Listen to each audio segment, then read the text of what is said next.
എങ്ങനെയുള്ള പുസ്തകങ്ങളാണ് വായിക്കാറ്?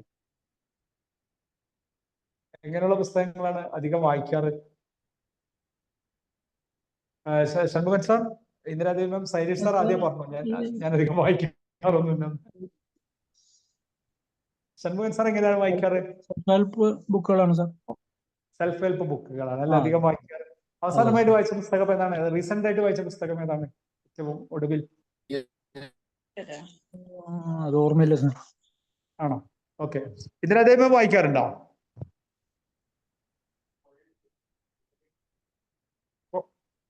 മേരി മാം വായിക്കാറുണ്ടോ? വായന ഇങ്ങനെ ഇന്ദിരാദേവി എങ്ങനെയുണ്ട്? വായിക്കാറുണ്ടോ? വായന കുറവാണ്. വായന കുറവാണ് അല്ലെ? മേരി മാം എങ്ങനെ വായിക്കാറുണ്ടോ അല്ലെങ്കിൽ കുറവാണോ? ഈ വായിച്ചാലുള്ള ഗുണം എന്താണ്? വായനനെ കൊണ്ട് പിന്നെ ഷൺമുഖൻ സാർ എനിക്കൊന്ന് വായിക്കാറുണ്ട്. മേരി മാഡം റിപ്ലൈ ഒന്നും തന്നില്ല. ഇന്ദിരാദേവി കുറച്ചേ ഉള്ളൂ എന്നുള്ളൊരു കൺസെപ്റ്റ് ആണ്. കുറച്ചാളും കൂടി വരാറുണ്ട്. അതുകൊണ്ടാണ്. വായിച്ചാലുള്ള ഗുണം എന്താണ്? വായനനെ കൊണ്ടുള്ള ഗുണങ്ങൾ എന്തൊക്കെയാണ്? പ്രത്യേകിച്ച് മലയാളികൾക്ക് ഏറ്റവും അഭിമാനിക്കാവുന്നതാണ് ഒരുപാട് നല്ല നല്ല സാഹിത്യ സൃഷ്ടികളും. ഇപ്പം MT സാർ ആയാലും BKL, മുഹമ്മദ് ബഷീർ, അങ്ങനെ ഒരുപാട് നല്ല നല്ല എഴുത്തുകാരെ കൊണ്ട് വളരെ എന്താണ് പറയുക, സമൃദ്ധി നിറഞ്ഞതാണ് നമ്മളെ മലയാള സാഹിത്യം എന്ന് വേണമെങ്കിൽ പറയാം. ഒരുപാട് ഭാഗ്യം ചെയ്ത ഇതാണ്, ജന്മങ്ങളാണ് നമ്മൾ ഈ കേരളത്തിൽ. കാരണം ഒരുപാട് എല്ലാ ഇതിലും ഉണ്ടാകും. പ്രത്യേകിച്ച് എനിക്ക് തോന്നുന്നു നമ്മളിത് ഒരുപാട് നല്ല നല്ല എഴുത്തുകാരും ഒക്കെ ഉണ്ട്. തീർച്ചയായിട്ടും വായിക്കണം. വായിച്ചാലുള്ള ഒരു പ്രധാനപ്പെട്ട ഗുണം എന്ന് പറഞ്ഞാൽ, ഇന്ന് രാവിലെ ഒരു സെഷനിൽ പങ്കെടുത്തപ്പോൾ ഒരാൾ പറഞ്ഞതുപോലെ നമ്മൾ ഒരുപാട് സ്ട്രെസ്സുകളൊക്കെ ഒന്ന് റിലീവ് ആകും എന്നുള്ളതാണ് അല്ലെ? അങ്ങനെയൊക്കെ ഫീൽ ചെയ്തിട്ടില്ല നമ്മൾ കുറച്ച് സമയം വായിക്കുമ്പോൾ? പിന്നെ നമ്മൾ അതൊരു നല്ലൊരു റിച്ച് ഹാബിറ്റ് ആണ്. നമ്മൾ വായിക്കാൻ തുടങ്ങുമ്പോഴാണ് തീർച്ചയായിട്ടും നമ്മളെ മക്കളൊക്കെ നമ്മളെ ഫോളോ ചെയ്യും. നമ്മൾ എന്ത് ചെയ്യണം? നമ്മൾ അവരുടെ മുമ്പിൽ ഈ മൊബൈലൊക്കെ തുറന്ന് വെക്കുന്നതിന് പകരം നമ്മൾ പുസ്തകങ്ങളൊക്കെ എടുത്ത് വായിക്കാൻ തുടങ്ങുമ്പോൾ അവർ നമ്മൾ അറിയാണ്ട് കോപ്പി ചെയ്യും. അപ്പൊ കോപ്പി ചെയ്യുമ്പോൾ തീർച്ചയായിട്ടും വായിക്കുമ്പം അനാവശ്യമായിട്ടുള്ള സ്ട്രെസ്സുകളൊന്നും നമുക്ക് ഉണ്ടാവില്ല. ഇപ്പം റീസെന്റ് ആയിട്ട് വായിച്ച പുസ്തകം റാം കെയർ ഓഫ് ആനന്ദി, പിന്നെ അതൊക്കെ നമുക്ക് വായിക്കുമ്പോൾ നമ്മൾ എന്ത് ചെയ്യുന്നുണ്ട്? ചെന്നൈ നഗരത്തിലൊക്കെ നമ്മൾ കണ്ണൂർ ഇരുന്നു കൊണ്ട് ഞാൻ ചെന്നൈ നഗരത്തിൽ വിഷ്വലൈസേഷൻ നമ്മൾ പറയാറുണ്ട്. പിന്നെ നമ്മൾ വിജയിക്കാനുള്ള ഏറ്റവും നല്ലൊരു ഇത് എന്ന് പറയുന്നത് നമുക്ക് വിഷ്വലൈസേഷൻ പവർ ഒക്കെ നമുക്ക് ഉണ്ടാകും. ഇങ്ങനെയുള്ള നോവലുകളൊക്കെ വായിക്കുമ്പോഴാണ്, ഇപ്പം SK പൊറ്റക്കാടിന്റെ പുസ്തകങ്ങൾ, ഇതൊക്കെ നമുക്ക് വായിക്കുമ്പോഴാണ് നമുക്ക് എന്തുണ്ടാകുന്നത്? വിഷ്വലൈസേഷൻ പവർ ഒക്കെ നമുക്ക് ഉണ്ടാകും. അപ്പൊ തീർച്ചയായിട്ടും വായിക്കണം. വായിക്കുമ്പോഴാണ് നമുക്ക് എന്തുണ്ടാകുന്നത്? നമുക്ക് ഇവിടേക്ക് നമ്മളെ ഗോൾസുകളും നമ്മളെ സ്വപ്നം കാണാനൊക്കെ. പിന്നെ പലപ്പോഴും ഈ എലൺ മാസ്കിന്റെ ഒക്കെ കഥകൾ, ഇപ്പൊ ബിൽ ഗേറ്റ്സ്, എലൺ മാസ്ക്, ഇവരൊക്കെ നമ്മൾ നോക്കിയാൽ, ബിൽ ഗേറ്റ്സ് ഒക്കെ പിന്നെ ഒരു 50 പുസ്തകം ഒരു വർഷം വായിക്കാറുണ്ട് എന്നാണ് പറയുന്നത്. നമ്മള് ബിൽ ഗേറ്റ്സും എലൺ മാസ്കിന്റെ അത്രയൊന്നും അതിനെക്കാളും ബിസിയൊന്നുമല്ലല്ലോ നമ്മളായിരുന്നു. പക്ഷെ എലൺ മാസ്ക് പറയുന്നത്, പിന്നെ അദ്ദേഹവും നന്നായിട്ട് അദ്ദേഹത്തിന്റെ പിന്നെ നമ്മളെ ഓട്ടോബയോഗ്രഫി ഒക്കെ നമ്മളത് വായിക്കുകയാണെങ്കിൽ, എലൺ മാസ്കിന്റെ ഒക്കെ വായിക്കുകയാണെങ്കിൽ, അദ്ദേഹത്തിന്റെ ചെറുപ്പകാലങ്ങളിലൊക്കെ ഇദ്ദേഹത്തിന്റെ അച്ഛനും അമ്മക്കും സംശയം ഉണ്ടായിരുന്നു ഇവന് ചെവിട് കേൾക്കുന്നതിന് വല്ല പ്രശ്നം ഉണ്ടോ എന്നുള്ളത്. കാരണം ഇദ്ദേഹം ഈ വീക്കെൻഡിലൊക്കെ 8 മണിക്കൂർ 9 മണിക്കൂറൊക്കെയാണ് വായിക്കുക. നമ്മളെപ്പോഴും പറയാറുണ്ട് റോക്കറ്റ് സയൻസ് ആണ് ഏറ്റവും പിന്നെ ഭയങ്കര ടഫ് എന്നുള്ള സംഭവം. ഇദ്ദേഹം റോക്കറ്റ് സയൻസ് പുസ്തകം വഴി പിന്നെ പഠിച്ച വ്യക്തിയാണ്. അപ്പൊ തീർച്ചയായിട്ടും ഇന്ന് ലോകത്തിലെ ഏറ്റവും വലിയ റിച്ചസ്റ്റ് മാൻ ആണെങ്കിൽ അദ്ദേഹത്തിന്റെ അദ്ദേഹത്തിന്റെ വിഷ്വലൈസേഷനും പിന്നെ ഇതൊക്കെ ഉണ്ടായത് അദ്ദേഹത്തിന്റെ ചെറുപ്പ കാലഘട്ടങ്ങളിലൊക്കെ അദ്ദേഹം കൾട്ടിവേറ്റ് ചെയ്ത ആ ഒരു റിച്ച് ഹാബിറ്റ് കൊണ്ടാണ്. അപ്പോൾ തീർച്ചയായിട്ടും നമ്മൾ എന്ത് ചെയ്യണം? നമ്മൾ സമൂഹത്തിന് നമുക്ക് കൊടുക്കാൻ, നമ്മൾ എന്തെങ്കിലും പിന്നെ നമുക്ക് സമൂഹത്തിന് കൊടുക്കണമെങ്കിൽ ഏറ്റവും ബെസ്റ്റ് കാര്യം എന്ന് പറയുന്നത് അവരെ മുമ്പിൽ, ഇപ്പം ഏറ്റവും വലിയൊരു മോട്ടിവേഷണൽ സ്പീക്കറായ പിന്നെ മലയാളത്തിലെ മധുഭാസ്കർ പറഞ്ഞതുപോലെ, നമ്മൾ നമ്മളെ മക്കൾക്ക് വലിയ വീടുകളോ പിന്നെ ഇതൊന്നും അല്ല നമ്മൾ കൊടുക്കേണ്ടത്. ഏറ്റവും കൊടുക്കേണ്ടത് നല്ല നല്ല പുസ്തകങ്ങൾ, നല്ല നല്ല അനുഭവങ്ങൾ. അങ്ങനെ അവർക്ക് കൊടുക്കുകയാണെങ്കിൽ തീർച്ചയായിട്ടും അവർക്ക് എന്ത് ചെയ്യും? അവർ വഴിതെറ്റി പോകൂല. അപ്പൊ നല്ല നല്ല പുസ്തകങ്ങൾ വായിക്കാൻ വേണ്ടി കൊടുക്കുക. തീർച്ചയായും സെൽഫ് ഹെൽപ്പ് ബുക്കുകളായാലും പിന്നെ നോവലുകളായാലും, അപ്പൊ എല്ലാറ്റിലും സെൽഫ് ഹെൽപ്പ് ബുക്കുകളിൽ നമ്മളോട് പറയുന്നു എങ്ങനെ ജീവിക്കണം, ഇങ്ങനെ ഒരു ഹാബിറ്റ് ഫോം ചെയ്യണം എന്നൊക്കെ നമ്മളോട് പറയുമ്പോൾ, മറ്റുള്ള നോവലുകളൊക്കെ നമുക്ക് മനസ്സിലാകുന്നത് അങ്ങനെയൊക്കെ ജീവിച്ചാൽ പ്രശ്നമാകും എന്നുള്ളത് നമ്മളെ നോവല് പറഞ്ഞിരുന്നുണ്ട് അല്ലെ? ഇപ്പം മുകുന്ദന്റെ ഒക്കെ ബുക്ക്, ഡൽഹി പോലുള്ള പുസ്തകങ്ങളൊക്കെ വായിക്കുമ്പോൾ നമുക്ക് മനസ്സിലാകും. രണ്ടും ഞാൻ മനസ്സിലാക്കിയെടുത്തോളം രണ്ടും വായിക്കും. ഇപ്പൊ നോവൽ ആ ഒരു ഇത് വായിക്കണം, അതേപോലെ തന്നെ സെൽഫ് ഹെൽപ്പ് ബുക്കുകൾ വായിക്കണം. എങ്കിലേ നമുക്ക് എന്തുള്ളൂ, ജീവിതം എങ്ങനെ ജീവിക്കണം എന്നുള്ളത് നമുക്ക് കറക്റ്റ് ആയിട്ട്, എങ്ങനെ നമ്മൾ സമൂഹത്തോട് പെരുമാറണം എന്നൊക്കെ നമ്മൾ പറഞ്ഞിരുന്നത് ചിലപ്പോഴൊക്കെ നോവലുകളൊക്കെയാണ്. അപ്പൊ തീർച്ചയായിട്ടും അങ്ങനെയുള്ള പുസ്തകങ്ങളൊക്കെ വായിക്കണം. ഇന്ന് നമ്മൾ ഡിസ്കസ് ചെയ്യുന്നത് ഇതൊരു ബ്യൂട്ടിഫുൾ ആയ ഒരു പുസ്തകമാണ്. പിന്നെ ഹാപ്പി മണി എന്ന് പറയുന്ന കെൻ ഹോണ്ട എഴുതിയ വളരെ ബ്യൂട്ടിഫുൾ ആയ പുസ്തകമാണ്. ഇത് വായിച്ച ആരെങ്കിലും ഉണ്ടോ? Happy money, the Japanese art of making peace with your money എന്നാണ് ഇതിന്റെ ഒരു ഇത് ടാഗ് ലൈൻ ആയിട്ട് കൊടുത്തിട്ടുള്ളത്. ഇത് വായിച്ച ആരെങ്കിലും ഉണ്ടോ? ഹാപ്പി മണി എന്ന് പറയുന്ന പുസ്തകം ഇതിനകത്ത് മാം വാങ്ങിച്ചിരുന്നോ? മേരി മാം, ഷൺമുഖൻ സാർ, ശൈലേഷ് സാർ വായിച്ചിട്ടുണ്ടോ? ഇല്ല സാറേ, വായിച്ചിട്ടില്ല. ഓക്കെ, വായിച്ചിട്ടില്ലെങ്കിൽ വായിക്കേണ്ട ഒരു പുസ്തകമാണിത്. ഇത് സ്റ്റാർട്ടിങ്ങില് ഇത് നമ്മളോട് ചോദിക്കുന്നത് ഈസ് യുവർ മണി സ്മൈലിംഗ് ആണ്. നിങ്ങളുടെ പൈസ നിങ്ങളോട് ചിരിക്കാറുണ്ടോ എന്നുള്ളതാണ്. അങ്ങനെ ചിരിക്കാറുണ്ടോ പൈസ? നിങ്ങളുടെ പൈസ നിങ്ങളോട് ചിരിക്കാറുണ്ടോ എന്നാണ് ചോദിക്കുന്നത്. അപ്പോ ഇതിൽ തന്നെ പറയുന്നത് പൈസ നിങ്ങളോട് എപ്പോഴാണ് ചിരിക്കുക എന്ന് ചോദിക്കുമ്പോൾ പിന്നെ നമ്മൾ നല്ല ചിന്തകളോടെയാണ് നമ്മൾ ഒരാൾക്ക് പൈസ കൊടുക്കുന്നതെങ്കിൽ, അല്ലെങ്കിൽ നമുക്ക് ഒരാൾ പൈസ തരുന്നത് വളരെ സന്തോഷത്തോടെയും ഹാപ്പിയോടെയൊക്കെയാണ് നമുക്ക് ഒരാൾ പൈസ തരുന്നുണ്ടെങ്കിൽ നമ്മളുടെ വാലറ്റിൽ നിന്ന് ആ പൈസ ചിരിക്കും.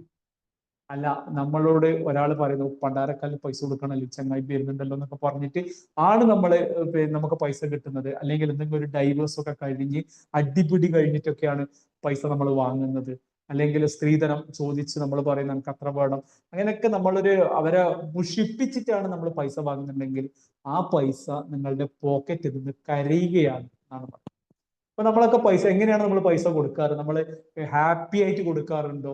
അല്ലെങ്കിൽ ഈ പണ്ടാരക്കാരന് പൈസ കൊടുക്കണല്ലോ എന്നാണ് കൊടുക്കാറ്? അല്ലെ വളരെ ഹാപ്പി ആയിട്ടാണ് നമ്മൾ ഏതൊരാളായാലും, കൂടിയിരിക്കുന്ന 4 ആളായാലും, ഇപ്പൊ ഇൻക്ലൂഡിങ് ഞാൻ, നമ്മൾ ആർക്കെങ്കിലുമായിട്ട് പൈസ കൊടുക്കാറും വാങ്ങാറൊക്കെ ഉണ്ട്. എങ്ങനെയാണ് നിങ്ങൾ പൈസ കൊടുക്കാറ്? ഇത്ര വരെയുള്ള കള്ളൊന്നും പറയണ്ട. ഇപ്പൊ ഈ ഒരു സിറ്റുവേഷനിൽ നിങ്ങൾ എങ്ങനെയാണ് നിങ്ങളുടെ എക്സ്ചേഞ്ച് നിങ്ങൾ നടത്താറ്? എങ്ങനെയാണ്? ഇതിനകത്ത് വളരെ ഹാപ്പി ആയിട്ടാണോ കൊടുക്കാറ്? അല്ലെങ്കിൽ ചങ്ങയൊക്കെ കൊടുക്കണമല്ലോ പണ്ടാരക്കാൻ, അങ്ങനെയാണോ കൊടുക്കാറ്? എങ്ങനെയാണ് കൊടുക്കാറ്? സർവീസ് ഇഷ്ടപ്പെട്ടിട്ടുണ്ടെങ്കിൽ ഹാപ്പി ആയിട്ട് കൊടുക്കും സാർ. ഹാപ്പി ആയിട്ട് കൊടുക്കും. താങ്ക്സ്. പിന്നെ ഷൺമുഖൻ സാർ അങ്ങനെ തന്നെയാണോ? തീർച്ചയായിട്ടും. പിന്നെ പൈസ നമ്മൾ കൊടുക്കുമ്പോൾ വളരെ ഹാപ്പി ആയിട്ട് കൊടുക്കണമെന്നാണ് പറയാറ്. നമ്മൾ പലപ്പോഴും ഇത് തീർച്ചയായിട്ടും നമ്മളൊക്കെ 2020 അങ്ങോട്ടാണ് നമ്മൾ ഇങ്ങനെയുള്ള പുസ്തകങ്ങളും, കോവിഡ് ചിലപ്പോൾ ഒരു അനുഗ്രഹമാണെന്ന് തോന്നാറുണ്ട്. ഇങ്ങനെയുള്ള പുസ്തകങ്ങളൊക്കെ വായിക്കാനും ട്രെയിനിങ് ഒക്കെ കിട്ടിയതാണ്. അതിന് മുമ്പൊക്കെ നമ്മൾ പൈസ കൊടുക്കലൊക്കെ വളരെ ചങ്ങായിക്ക് പൈസ കൊടുക്കണല്ലോ, നമ്മളൊരു പൈസയാണ് നമ്മൾ എന്ത് ചെയ്യുന്നില്ല, നമ്മള് ഭയങ്കര പിശുക്കിയാലാണ് നന്നാവുക, അങ്ങനെയൊക്കെ നമ്മളൊരു നമ്മളെ വീട്ടിൽ നിന്നൊക്കെ എങ്ങനെയാണ് നമ്മളെ പഠിപ്പിച്ചിട്ടുള്ളത്? നമ്മള് ചെറുപ്പത്തിൽ, ഞാനൊക്കെ കണ്ണൂരാണ്, പിന്നെ എനിക്ക് തോന്നുന്നു ഏതാണ്ട് കേരളത്തിലുള്ള എല്ലാ സ്ഥലങ്ങളിലും ഏതാണ്ട് അങ്ങനെ തന്നെ ആയിരിക്കും ഞാൻ കരുതുന്നു. കാരണം നമ്മളോടൊക്കെ പറയാറ്, മോനെ പൈസയൊന്നും അങ്ങനെ അധികമാക്കൊന്നും കൊടുക്കാൻ പാടില്ല, എല്ലാം ഇതാക്കണം, കുറച്ച് അല്ലെ. നമ്മൾ വിചാരിക്കുന്നത് പൈസ മറ്റുള്ളവർക്ക് കൊടുക്കാണ്ട് നിൽക്കുമ്പോഴാണ് നമുക്ക് സന്തോഷം കിട്ടുന്നത്, നമ്മൾ പിന്നെ അവനെ പറ്റിച്ചു അല്ലെങ്കിൽ ഞാൻ പൈസക്കാരനാകും. ഒരിക്കലുമല്ല. നമുക്ക് അർഹതപ്പെട്ടവർക്ക് നമ്മൾ വളരെ സന്തോഷത്തോടെ ഗ്രാറ്റിറ്റ്യൂഡോടെയാണ് നമ്മൾ സീക്രട്ട് എന്ന് പറയുന്ന പുസ്തകം നമ്മൾ ഈ പ്ലാറ്റ്ഫോമിൽ ഡിസ്കസ് ചെയ്യുന്നതാണ്. സീക്രട്ട് എന്ന് പറയുന്ന പുസ്തകങ്ങളൊക്കെ നമ്മളെ പഠിപ്പിക്കുന്നുണ്ട്. നമ്മൾ ആ പൈസ കൊടുക്കുമ്പം നമുക്ക് പൈസ കൊടുക്കാൻ വേണ്ടി പ്രകൃതി നമ്മളിലേക്ക് ഒരു ഫ്ലോ, ആ പൈസന്റെ ഒരു ഫ്ലോ തന്നല്ലോ എന്നുള്ളൊരു ഗ്രാറ്റിറ്റ്യൂഡോട് കൂടിയാണ് നമ്മൾ പൈസ കൊടുക്കുന്നുണ്ടെങ്കിൽ നമ്മളിൽ എന്തുണ്ടാകും? പൈസയുടെ മണിയുടെ ഫ്ലോ ഉണ്ടാകും. അല്ല, ഈ പണ്ടാരക്കാലന് നശിച്ചു പോട്ടെ എന്നൊക്കെ പറഞ്ഞിട്ടാണ് നമ്മൾ പൈസ കൊടുക്കുന്നുണ്ടെങ്കിൽ പ്രകൃതി ആ ഫ്ലോനെ ബ്ലോക്ക് ചെയ്യും എന്നുള്ളതാണ്. അപ്പൊ തീർച്ചയായിട്ടും നമ്മൾ എന്ത് ചെയ്യണം? പൈസയൊക്കെ കൊടുക്കുമ്പോൾ നല്ല ഹാപ്പിയോടെയാണ് കൊടുത്തിട്ടുണ്ടെങ്കിൽ ആ പൈസ നമ്മുടെ പേഴ്സിൽ നിന്ന് സ്മൈൽ ചെയ്യും. അല്ല എങ്കിൽ ആ പൈസ നമ്മളെ പേഴ്സിൽ നിന്ന് കരയും എന്നാണ് പറയുന്നത്. ഈസ് യുവർ മണി സ്മൈലിംഗ് എന്നാണ് ഇത് ഫസ്റ്റ് ചോദിക്കുന്നത്. അപ്പോൾ അതിന്റെ ഉത്തരം നമ്മൾ ഓരോ ആളും കണ്ടുപിടിക്കണം. നിങ്ങളുടെ വാലറ്റിൽ നിന്ന് നിങ്ങളുടെ പൈസ കരയുകയാണോ ചിരിക്കുകയാണോ എന്നുള്ളത്. അപ്പൊ അത് കഴിഞ്ഞ് പിന്നെ ഇതിൽ അദ്ദേഹം how can I deal with money, പിന്നെ can I have more money without incurring great sacrifice, can I have peace while I am alive, what can I do create happy fulfilling prosperous and purpose fulfilled life ഒക്കെ പറയുന്നുണ്ട്. ഈ ഒരു പുസ്തകം വായിക്കുമ്പോൾ നമുക്ക് കുറെ ഉൾക്കാഴ്ചകൾ പൈസേനെ പറ്റിയിട്ടുള്ളത് കിട്ടുന്നുണ്ട്. ഇനി ഹാപ്പി മണി ആൻഡ് അൺഹാപ്പി മണി, അത് നമ്മൾ ഓൾറെഡി ഡിസ്കസ് ചെയ്തു. എന്താണ് ഹാപ്പി മണി എന്നുള്ളത്? നമ്മൾ നല്ല സർവീസ് ചെയ്യുമ്പോൾ, ഇപ്പം ശൈലേഷ് സാർ പറഞ്ഞതുപോലെ, ശൈലേഷ് സാർ ഇപ്പൊ എൻ്റെ അടുത്ത് ഒരു വർക്ക് ചെയ്യാൻ തന്നു. ഞാൻ പുള്ളി നമ്മളെപ്പോഴും പറയാറുണ്ട്, നമ്മളെ കസ്റ്റമറിനായാലും നമ്മളെ ബോസിനായാലും അവർ എക്സ്പെക്ട് ചെയ്തതിനെക്കാളും ഒരു സ്റ്റെപ്പ് നമ്മൾ മുമ്പിലാണ് കൊടുത്തതെങ്കിൽ അവർ വളരെ സന്തോഷത്തോടെയാണ് നമ്മൾ പൈസ അല്ലെ. ഇപ്പം നമ്മൾ എന്ത് ചെയ്യാറുണ്ട്? നമ്മൾ പലപ്പോഴും മറ്റുള്ളവരിൽ നിന്നെല്ലാം നമ്മൾ എക്സ്പെക്ട് ചെയ്യാറുണ്ട്. പക്ഷെ അതേപോലെ അവരും നമ്മളെടുക്കുന്ന എന്ത് ചെയ്യുന്നുണ്ട്? എക്സ്പെക്ട് ചെയ്യുന്നുണ്ട്. ഈ ചിന്തകൾ നമുക്ക് പലപ്പോഴും ഉണ്ടാകാറില്ല എന്നുള്ളതാണ് സത്യം, അല്ലെ ശൈലേഷ് സാറേ? ഇപ്പം നമ്മൾ എന്ത് ചെയ്യുന്നുണ്ട്? ബോസ് എന്നോട് സ്ഥിരം ചിരിക്കണം, നന്നായി സംസാരിക്കണം, നന്നായി പെരുമാറണം എന്നൊക്കെ നമ്മൾ എക്സ്പെക്ട് ചെയ്യുന്നുണ്ട്, അല്ലെ? ഭാര്യ നല്ല ചായ കൊണ്ടു തരണം, അങ്ങനെയൊക്കെ ചെയ്യും. പക്ഷെ ഇതേപോലെ അവര് നമ്മളെടുക്കുന്ന എക്സ്പെക്ട് ചെയ്യുന്നില്ലേ?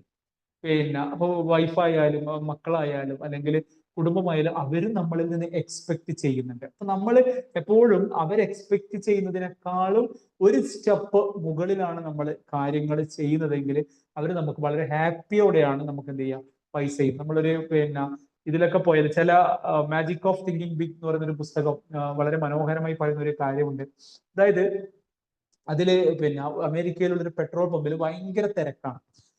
ഇദ്ദേഹം ഡേവിഡ്, ഇതിന്റെ എഴുത്തുകാരൻ, ഒരിക്കൽ ചിന്തിച്ചു എന്തുകൊണ്ടാണ് അതിന് നേരെ ഓപ്പോസിറ്റ് വേറൊരു പെട്രോൾ പമ്പ് ഉണ്ട്, പക്ഷെ അവിടെ അത്ര വലിയ തിരക്കൊന്നുമില്ല. പക്ഷെ ഇവിടെ ഭയങ്കര തിരക്കാണ്. എന്തുകൊണ്ടാണ് ഇങ്ങനെ ഒരു ബിസി ആ പെട്രോൾ പമ്പിൽ മാത്രം നോക്കിയപ്പോൾ അദ്ദേഹം ഒരു പ്രാവശ്യം കാർ ഓടിച്ച് പോയപ്പോൾ അദ്ദേഹത്തിന് മനസ്സിലായത് ആ പെട്രോൾ അടിച്ചതിന് ശേഷം ആ പമ്പിലെ ജീവനക്കാര് ഇദ്ദേഹത്തോട് ഇതൊക്കെ പറയുന്നുണ്ട്. അതായത് ഈ ടയറിന്റെ കാര്യങ്ങൾ, ഇതിങ്ങനെ ചെയ്യണം, അതാണ് നല്ലത്. അതായത് അവരുടെ ജോലി എന്താണ്? പെട്രോള് ഫില്ല് ചെയ്യുക എന്നുള്ളത് മാത്രമാണ്. അതിനുശേഷവും അവരെന്ത് ചെയ്യുന്നുണ്ട്? അതിനെ പറ്റിയിട്ടുള്ള ഫ്രീ ആയിട്ടുള്ള ചില അഡ്വൈസുകൾ കൊടുക്കുന്നുണ്ട്. അപ്പൊ തീർച്ചയായിട്ടും അങ്ങനെ പോളൂ, അവരുടേക്ക് കാറ് പോളൂ. കാരണം അവിടെ പെട്രോൾ അടിച്ചാൽ നമുക്ക് എന്തും കൂടി കിട്ടുന്നുണ്ട്, ഫ്രീ അഡ്വൈസുകളും. എന്താണോ കസ്റ്റമർ എക്സ്പെക്ട് ചെയ്യുന്നത്, കസ്റ്റമർ സാറ്റിസ്ഫാക്ഷൻ എന്നൊക്കെ വേണമെങ്കിൽ പറയാം, അതിനേക്കാളും ഒരു സ്റ്റെപ്പ് മുകളിലേക്ക് കൊടുക്കുമ്പോഴാണ് നമുക്ക് ഹാപ്പി ആയിട്ടാണ് നമുക്ക് പൈസ കിട്ടാറ്. അല്ല പെട്രോൾ അടിച്ച് ചില ഹോട്ടലിലൊക്കെ പോയാല് നമുക്ക് തോന്നും ഇരുന്നാലും ആരും നമ്മളെ മൈൻഡ് ചെയ്യില്ല, എന്തോ ഒരു ഔദാര്യത്തിന്. അങ്ങനെയുള്ള സ്ഥലങ്ങളിൽ നമ്മൾ പിന്നെ പോകാറുണ്ടോ? അങ്ങനെ പോകാറില്ല. കാരണം തീരെ ഗതികെട്ടാലേ പോവുള്ളൂ, അല്ലെ? നമ്മൾ മിക്കപ്പോഴും നമ്മൾ എന്ത് ചെയ്യും? ഓപ്ഷൻസ് നോക്കും. അതേസരം നമ്മൾ ഒരു ഷോപ്പിലോ നമ്മൾ ഏതെങ്കിലും സ്ഥാപനത്തിലൊക്കെ നമ്മളോട് പോകുമ്പോൾ വളരെ ഹാപ്പിയായി ചിരിച്ച മുഖത്തോടൊക്കെയാണ് നമ്മൾ പെരുമാറുന്നതെങ്കിൽ നമ്മൾ വീണ്ടും വീണ്ടും നമ്മൾ എന്ത് ചെയ്യും? നമ്മൾ ആ ഷോപ്പിൽ വിസിറ്റ് ചെയ്യാറുണ്ട്. അവർക്ക് നല്ല ഗ്രാറ്റിറ്റ്യൂഡ് കൂടിയാണ് നമ്മൾ എന്ത് ചെയ്യാറ്? നമ്മൾ ആ പൈസയും കൊടുക്കാറ്. അപ്പൊ കൊടുക്കുമ്പോൾ നമ്മൾ നല്ല സർവീസുകളോ നല്ലതൊക്കെ കൊടുക്കുമ്പോൾ നമ്മൾക്ക് കിട്ടുന്ന പൈസയും ഹാപ്പി ആയിരിക്കും. അല്ലാണ്ട് നമ്മളെ കസ്റ്റമറെ വെറുപ്പിച്ചിട്ടാണ് നമ്മൾ പൈസ വാങ്ങുന്നുണ്ടെങ്കിൽ ആ പൈസ നമ്മൾ പറയാറുണ്ട്. എന്റെ വീട്ടിൽ നിന്നൊക്കെ അമ്മയൊക്കെ പണ്ട് പറയാറുണ്ട്, ചിലവരുടെ എടുക്കുന്ന പൈസ കിട്ടുമ്പോൾ അധികം നല്ല കാര്യത്തിനൊന്നും അത് ഉപയോഗിക്കാൻ വേണ്ടി പറ്റില്ല. എന്തെങ്കിലും ആയിട്ട് അൺഎക്സ്പെക്ടഡ് ആയിട്ടുള്ള ചെലവുകൾ കിട്ടും, അല്ലെ? അങ്ങനെയൊക്കെ ഉണ്ടാവാറുണ്ട്. ചിലവരുടെ പൈസ കിട്ടിയാൽ നമ്മൾ ഈ സൈക്കോളജി ഓഫ് മണി എന്ന് പറയുന്ന പുസ്തകത്തിൽ ആ ഇൻട്രൊഡക്ഷനിൽ പറയുന്നുണ്ട്, ഏറ്റവും അത്ര ഒരു തൂപ്പുകാരൻ മരിച്ചപ്പോ വലിയൊരു ഇൻവെസ്റ്റ്മെന്റും കാര്യങ്ങളൊക്കെ ഉണ്ടായതും ഒരു അയാള് സകലതും ആർമാദിച്ച് ആ പൈസ കംപ്ലീറ്റ് കളഞ്ഞതും. അപ്പൊ അതിൽ പറയുന്നത് നമ്മൾ എങ്ങനെയാണ് പൈസ ഡീൽ ചെയ്യുന്നത്, നമ്മൾ എന്ത് ആറ്റിറ്റ്യൂഡ് കൂടിയാണ് നമ്മൾ ആ പൈസനെ ഡീൽ ചെയ്യുന്നത് എന്നുള്ളതാണ് വളരെ ഇമ്പോർട്ടന്റ്. അപ്പൊ തീർച്ചയായിട്ടും നമ്മൾ എന്ത് ചെയ്യണം? നമ്മൾ ഓരോ വാക്കും പൈസ കൊടുക്കുമ്പോഴും നമ്മൾ വാങ്ങുമ്പോഴും നമ്മൾ ചില പൈസയൊക്കെ നമ്മൾ ചിലവരുടെ ഒക്കെ പറയുന്നത് കേട്ടിട്ടുണ്ട്, പൈസ എനിക്ക് വളരെ ഇമ്പോർട്ടന്റ് ആയിട്ടുള്ള കാര്യങ്ങളൊന്നുമില്ല, പൈസ എന്റെ ജീവിതത്തിൽ വലിയ എഫക്റ്റ് ഒന്നും ഉണ്ടാകാറില്ല എന്നൊക്കെ പറയാറുണ്ട്. ഇപ്പം മഹേഷ് സാർ എൻ്റെ ഒരു സുഹൃത്താണ്. മഹേഷ് സാറ് ചിന്തിക്കുന്നത് ബൈജു എന്റെ ഭയങ്കര സുഹൃത്താണ്, നല്ല സുഹൃത്താണെന്നൊക്കെ പറയുന്നു. പക്ഷേ ഞാൻ ശൈലേഷ് സാറോട് ഞാൻ പറയുന്നത്, മഹേഷ് സാറ് ചിന്തിക്കുന്നതാണ് ഞാൻ നല്ല സുഹൃത്താണ് ഏതാണെന്നൊക്കെ. പക്ഷെ അദ്ദേഹത്തെ എന്റെ നല്ല സുഹൃത്തൊന്നും അല്ല എന്നൊക്കെ പറഞ്ഞ് അദ്ദേഹത്തെ ഇൻസൾട്ട് ചെയ്യുകയാണെങ്കിൽ, ഇത് എപ്പോഴെങ്കിലും മഹേഷ് സാർ അറിയുകയാണെങ്കിൽ മഹേഷ് സാർ എന്റെ കൂടെ കൂടുതൽ നിൽക്കുമോ? ഇല്ല. പുള്ളി പറയും, ചങ്ങായി മറ്റുള്ളവരോട് എന്നെ പറ്റി വളരെ മോശമായിട്ടാണ് പറയുന്നത്. നമ്മൾ അങ്ങനെയാണ് പലപ്പോഴും പൈസയെ പറ്റി പറയാറ്. പൈസയെ പറ്റി എനിക്ക് പൈസ വലിയ കാര്യമൊന്നുമല്ല, പിന്നെ ഞാൻ പൈസക്കൊന്നും നല്ല ഇമ്പോർട്ടന്റ് കൊടുക്കുന്നതെന്നൊക്കെ നമ്മൾ പലപ്പോഴും പറയാറുണ്ട്. പക്ഷെ അങ്ങനെയൊക്കെ പറയുമ്പോൾ നമ്മൾ അങ്ങനെ പറയുമ്പോൾ പൈസ നമ്മളിൽ നിന്ന് അകന്ന് പോവുകയാണ് എന്നുള്ളതാണ്. അപ്പോൾ തീർച്ചയായിട്ടും നമ്മളൊരു ഗ്രാറ്റിറ്റ്യൂഡ് കൂടി നമ്മൾ പൈസ റിസീവ് ചെയ്യുകയും വളരെ നല്ല മനസ്സോടെ നമ്മൾ എന്ത് ചെയ്യണം, വളരെ നല്ല മനസ്സോടു കൂടി നമ്മൾ പൈസ കൊടുക്കണം. അങ്ങനെയാണെങ്കിൽ മാത്രമേ പിന്നെ ആ പൈസ നമ്മളെ വാലറ്റിൽ നിന്ന് ചിരിക്കുകയുള്ളൂ. ഈ പുസ്തകം നമ്മളെ ഓർമ്മിപ്പിക്കുന്നത് വളരെ മനോഹരമായ ഒരു കൺസെപ്റ്റ് ആണ്. കാരണം നമ്മൾ ഇത് ഒരുപാട് പുസ്തകങ്ങളിൽ, ഇപ്പം സീക്രട്ടിലായാലും മാജിക് ഓഫ് തിങ്കിങ് ബിഗിലായാലും പിന്നെ ഒരുപാട് പുസ്തകങ്ങളിൽ നമ്മൾ ഈ ഒരു കൺസെപ്റ്റ് പറയുന്നുണ്ട്. സീക്രട്ട് ഓഫ് മില്യണർ മൈൻഡ്, അതിലൊക്കെ നമ്മളോട് പറയുന്ന ഒരു കൺസെപ്റ്റ് തന്നെയാണ്. ഇനി വാട്ട് ഈസ് മണി എന്ന് ചോദിക്കുന്നു. അത് ഓരോ ആളെ സംബന്ധിച്ചും ഓരോ വിധത്തിലാണ് പൈസ എന്നുള്ള കൺസെപ്റ്റ്. ഇപ്പം ഒരു ചെറിയ കുട്ടിയോട് ചോദിച്ചാൽ ഒരു കോയിനാണ്, പിന്നെ അത് അല്ലെങ്കിൽ ഒരു പീസ് ഓഫ് പേപ്പർ ആണ് എന്നൊക്കെ ഉള്ള ഇതിലാണ്. കാരണം അവനെ സംബന്ധിച്ച് അവളെ സംബന്ധിച്ച് പൈസ എന്ന് പറയുന്നത് ചോക്ലേറ്റ് വാങ്ങാൻ, പിന്നെ അങ്ങനെ അത്രയും ഉള്ളൂ. കാരണം അവർ ചിലതൊക്കെ പറയുമ്പോൾ ഡെയിലി ബിരിയാണി വാങ്ങിക്കൂടെ എന്നൊക്കെ ചിന്തിക്കുമ്പോൾ അവർക്ക് അറിയില്ല ഇത് എങ്ങനെയാണ് കിട്ടുന്നത്. അവരെ സംബന്ധിച്ചത് എന്താണ്, ഒരു പീസ് ഓഫ് പേപ്പർ ആണ് അല്ലെങ്കിൽ ഒരു കോയിൻസ് ആണ് എന്നുള്ളതാണ്. പക്ഷെ വലിയവരോട് ചോദിക്കുകയാണെങ്കിൽ അവരങ്ങനെ പറയില്ല, അല്ലെ? അവർക്ക് അതിന്റെ വാല്യൂ അറിയാം. അത് വലിയവരോട് ചോദിക്കുമ്പോൾ അവർ പറയും money is a medium of exchange, exchange for goods and services. നമ്മൾ സാധനങ്ങളോ സേവനങ്ങളോ നമ്മൾ എടുക്കുമ്പോൾ നമ്മൾ കൊടുക്കുന്ന ഒരു എക്സ്ചേഞ്ച് ആണ്, ഒരു മീഡിയം ഓഫ് എക്സ്ചേഞ്ച് ആണ് മണി എന്നുള്ള കാര്യങ്ങൾ പറയുന്നു. ഇനി ഇതില് പിന്നെ ബ്യൂട്ടിഫുൾ ആയിട്ട് എനിക്ക് തോന്നിയ ഒരു കാര്യം പിന്നെ വാട്ട് ഈസ് മണി റിയലി എന്നുള്ളതാണ്. എന്താണ് പൈസ ശരിയായ വിധത്തിൽ? എന്താണ് പൈസ എന്ന് പറഞ്ഞാൽ നമുക്കറിയാം മണി ഇന്ന് ഡിഫറെന്റ് ഫോമിലുണ്ട്. പ്രധാനപ്പെട്ടിട്ടും ഇപ്പം ക്യാഷ് അധികം കുറവായിരിക്കും. ക്യാഷ് ഉണ്ട്, അതൊരു ഫോമാണ് ക്രിപ്റ്റോ. പിന്നെ അതേപോലെ തന്നെ ബാങ്കിലാണ് അധികം, ഗൂഗിൾ പേ ഒക്കെ വഴി ബാങ്കിലായിരിക്കും അധികം ഉണ്ടാകുന്നത്. ഈ പുസ്തകം നമ്മളോട് ചോദിക്കുന്ന ഒരു കാര്യം, ഇപ്പം എൻ്റെ കയ്യിൽ പിന്നെ ഒരു 4 lakhs rupees, അല്ലെങ്കിൽ സപ്പോസ് മഹേഷ് സാറിന്റെ കയ്യിൽ ഒരു 4 ലക്ഷം റുപ്യ ഉണ്ടെന്ന് സാർ കാനറ ബാങ്കിൽ സാറിന്റെ സ്റ്റേറ്റ്മെന്റ് ഒക്കെ നോക്കി സാറ് കരുതുന്നു 4 ലക്ഷം രൂപയുണ്ട്. സാറ് കാനറ ബാങ്കിൽ പോകുന്നു, കാസർഗോഡ് കാനറ ബാങ്ക് പോയിട്ട് ആ പൈസ വിത്ഡ്രോ ചെയ്യാൻ വേണ്ടി പോകുമ്പോൾ ബാങ്ക് പറയുന്നത് പൈസ ഒന്നും ഇല്ല, നിങ്ങളെ അക്കൗണ്ട് 0 ആണ് എന്ന് പറഞ്ഞാൽ പ്രൂഫ് കാണിക്കൂ എന്ന് പറഞ്ഞാൽ പുള്ളിന്റെ ഒക്കെ പ്രൂഫും ഡെപ്പോസിറ്റ് ചെയ്തതിന്റെ പ്രൂഫൊന്നും ഇല്ല, സ്റ്റേറ്റ്മെന്റ് ഒക്കെ ഡിസപ്പിയർ ആയാൽ where is your money gone? അങ്ങനെ ഒരു വളരെ ബ്യൂട്ടിഫുൾ ആയ ഒരു കൺസെപ്റ്റ് ചോദിക്കുന്നു, എവിടെയാണ് നിങ്ങളുടെ പൈസ പോയത്? ഇനി where does all your money go? എവിടെ ഏതൊക്കെ കാര്യങ്ങളിലാണ് നിങ്ങൾ പൈസ ചെലവാക്കുന്നത് എന്നുള്ളത് നമുക്കറിയാം. പലപ്പോഴും നമ്മളൊരു പുതിയ മൊബൈൽ വാങ്ങുമ്പോഴും അല്ലെങ്കിൽ പുതിയ കാറ് വാങ്ങുമ്പോഴൊക്കെ ആ വാങ്ങുമ്പോഴുള്ള ഒരു ആകാംക്ഷ വാങ്ങിയിട്ട് ഒരാഴ്ചയോ 2 ആഴ്ചയോ കഴിയുമ്പോൾ നമുക്ക് ഉണ്ടാകാറുണ്ടോ? നമ്മൾ എന്താ ചിന്തിക്കാറ്? ഉണ്ടാവാറുണ്ടോ? ഇപ്പം നമുക്ക് ഭയങ്കര ലേറ്റസ്റ്റ് ആയിട്ടുള്ള മൊബൈൽ നമുക്ക് വാങ്ങണമെന്നുണ്ട്, നമ്മൾ അതിനെപ്പറ്റി ഒരു 2 ആഴ്ച 3 ആഴ്ച അല്ലെങ്കിൽ ഒരു 5-6 മാസം അതിനെ പറ്റിയിട്ട് നമ്മൾ പിന്നെ ആഗ്രഹിച്ചു അത് വാങ്ങണം എന്നുള്ളത്. അത് വാങ്ങിക്കഴിഞ്ഞാൽ ഒരു 2 ആഴ്ച 3 ആഴ്ച കഴിഞ്ഞാൽ നമ്മളുടെ പിന്നെ എന്താ മനസ്ഥിതി എന്താ ഉണ്ടാവുക? ഇത് ഔട്ട്ഡേറ്റ് ആയി പോയി, ഇതിനെക്കാളും ലേറ്റസ്റ്റ് വന്നു, അങ്ങനെയൊക്കെ നമുക്ക് തോന്നാറില്ലേ? അങ്ങനെയൊക്കെ ഫീൽ ചെയ്യാറില്ലേ? അപ്പൊ എനിക്ക് മാത്രമാണോ അങ്ങനെ ഫീൽ ചെയ്തത്? പിന്നെ നമ്മളൊരു കാര്യമൊക്കെ അങ്ങനെ ഉണ്ടാവാറില്ല? മഹേഷ് സാർ, ശ്രീതാ മാം, അജിത മാം, അങ്ങനെയൊക്കെ. തീർച്ചയായും കാരണം അങ്ങനെ പറയും. യെസ് യെസ്, അങ്ങനെയൊക്കെ നമുക്ക് ഫീൽ ചെയ്യാറുണ്ട്. നമ്മൾ ഫൊമോ എന്ന് പറഞ്ഞ അതിന് സൈക്കോളജിക്കലായിട്ട് വളരെ പല റീസൺസും ഉണ്ടാകും. പിന്നെ ഞാൻ ഫൊമോ എന്ന് പറയുന്നത് ഫിയർ ഓഫ് മിസ്സിംഗ് ഔട്ട് എന്നുള്ളൊരു ഇഷ്യൂ വളരെ ഇമ്പോർട്ടന്റ് ആണ് ഈ മണി സ്പെൻഡ് ചെയ്യുന്നതിൽ എന്ന് പറയുന്നത്. അതായത് നമുക്ക് പലപ്പോഴും പേടിയാണ്, പുതിയ മൊബൈൽ ഇറങ്ങി അയ്യോ ഞാൻ വാങ്ങിയിട്ടില്ലെങ്കിൽ നിങ്ങൾക്ക് മിസ്സാവോ, പിന്നെ അങ്ങനെയുള്ള പല ഭയങ്ങളും നമ്മൾ പുതിയ ലേറ്റസ്റ്റ് ആയിട്ടുള്ള വേർഷൻ അത് വാങ്ങിയിട്ടില്ലെങ്കിൽ ഇത് മിസ് ഔട്ട് ആവുമോ എന്നുള്ള ഭയത്തിലൂടെയാണ് നമ്മൾ പലതും വാങ്ങുന്നത് എന്ന് പറയുന്നു. ഇപ്പം കൈസൺ പോലുള്ള ജപ്പാനീസ് കൺസെപ്റ്റിൽ പറയുന്നത് നിങ്ങൾക്കൊരു സാധനം വാങ്ങണം എന്നുണ്ടെങ്കിൽ നിങ്ങൾ മിനിമം അതിന് 24 മണിക്കൂർ നിങ്ങൾ അതിന് സമയം കൊടുക്കണം എന്ന് പറഞ്ഞു. ഇപ്പം നമുക്കറിയാം നമ്മൾ പലപ്പോഴും പല പ്രലോഭനങ്ങളിലും പെട്ട് നമ്മൾ വാങ്ങാറുണ്ട്. അപ്പൊ പെട്ടെന്ന് ഏതെങ്കിലും ഒരാൾ ഇപ്പം പിന്നെ ചില പുസ്തകങ്ങളായാലും എന്തായാലും പലതും കേട്ട് റിവ്യൂ ഒക്കെ കേട്ട് നമ്മൾ പിന്നെ ആവേശത്തിന് ഫ്ലിപ്കാർട്ടോ ആമസോണിലോ അല്ലെങ്കിൽ ചില ഡ്രസ്സുകളായാലും നമ്മളത് പെട്ടെന്ന് നമുക്ക് തോന്നും വാങ്ങണം തോന്നിയാൽ നമ്മൾ വാങ്ങും. പക്ഷേ കല്യാൺ സിൽക്സില് സാരി റിഡക്ഷൻ ഉണ്ട് എന്ന് പറയുമ്പോ നമുക്ക് വാങ്ങാൻ തോന്നും പെട്ടെന്ന്. പെട്ടെന്ന് തോന്നും, പക്ഷേ ചിലപ്പോ ഡാമേജ് ആയിരിക്കും. ഡാമേജ് ആയിരിക്കും. ഓക്കെ, അല്ല നമ്മളൊരു 24 മണിക്കൂർ നമ്മൾ ഈ 24 മണിക്കൂറിന് ശേഷവും നിങ്ങൾക്ക് ആ ഒരു സാധനം ആവശ്യമുണ്ടെങ്കിൽ നിങ്ങൾ വാങ്ങിക്കും. അതായത് നമ്മൾ പെട്ടെന്ന് എന്ത് ചെയ്യാൻ പാടില്ല. നമ്മൾ പറയാറുണ്ട് ആരംഭശൂരത്വം അല്ലെ, എത്രയോ പുസ്തകങ്ങൾ നമ്മൾ വാങ്ങിയിട്ട് അവിടെ വേണ്ടാണ്ട് വെച്ചിട്ടുണ്ട്. അപ്പൊ നമ്മൾ ചിന്തിക്കേണ്ടത് ഇത് നമുക്ക് ആവശ്യമുണ്ടോ എന്നുള്ളത്. പിന്നെ പെട്ടെന്ന് ഫ്ലിപ്കാർട്ട് ഓപ്പൺ ചെയ്യാണ്ട്, അല്ലെങ്കിൽ ആമസോൺ ഓപ്പൺ ചെയ്യാണ്ട്, അല്ലെങ്കിൽ കല്യാൺ സിൽക്സിൽ വാക്ക് ചെയ്യാണ്ട് നമ്മൾ എന്ത് ചെയ്യണം, ഒരു 24 മണിക്കൂറെങ്കിലും എന്നിട്ടും നമുക്ക് ഫീൽ ആകുന്നത് അത് നമുക്ക് ആവശ്യമാണ്, ലൈഫിന് വളരെ അത്യാവശ്യമാണെങ്കിൽ തീർച്ചയായിട്ടും അത് വാങ്ങണം. ഓക്കെ, അല്ലാണ്ട് പെട്ടെന്ന് അത് വാങ്ങാൻ പാടില്ല. കാരണം നമുക്ക് എന്താണ് അതൊരു ഇതിലൊരു വളരെ മനോഹരമായി പറയുന്നുണ്ട്, we all know someone who is always bragging about their latest purchase and then we go back to our homes and think to ourselves, well this is television which I loved up until an hour ago. ഈ cheap and outdated, I need a new one too എന്ന് പറയുന്നുണ്ട്. അതായത് നമ്മൾ നല്ല കാര്യങ്ങളൊക്കെ നമ്മൾ പോയി നമ്മൾ വളരെ ഇഷ്ടത്തോടെ, ഇപ്പം പിന്നെ എന്റെ വൈഫിനെ എനിക്കൊന്ന് ഒരു വർഷം മുമ്പ് നല്ല സാംസങ്, ഇപ്പൊ അവള് പറഞ്ഞത് ഔട്ട്ഡേറ്റഡ് ആണ്, ഇത് അങ്ങനെയില്ല, അന്ന് വളരെ താല്പര്യത്തോടെ പോയി വാങ്ങിയതാണ്. പക്ഷെ നമ്മൾ കുറച്ച് കഴിഞ്ഞാൽ നമ്മൾ എന്ത് പറയാറുണ്ട്, ഇത് ഔട്ട്ഡേറ്റഡ് ആണ്, ഇതിനെ കൊണ്ട് വല്ല കാര്യമൊന്നുമില്ല എന്നൊക്കെ പറയാറുണ്ട്. ദ മിത്ത് ഓഫ് സ്കേഴ്സിറ്റി പിന്നീട് ഡിസ്കസ് ചെയ്യുന്ന ഈ ബുക്ക് നമുക്കറിയാം. ഇപ്പം ഇത് ആറ്റിറ്റ്യൂഡ് ഇസ് എവറിത്തിങ് എന്ന് പറയുന്ന പുസ്തകം ഒക്കെ ഡിസ്കസ് ചെയ്തൊരു സംഭവമാണ്.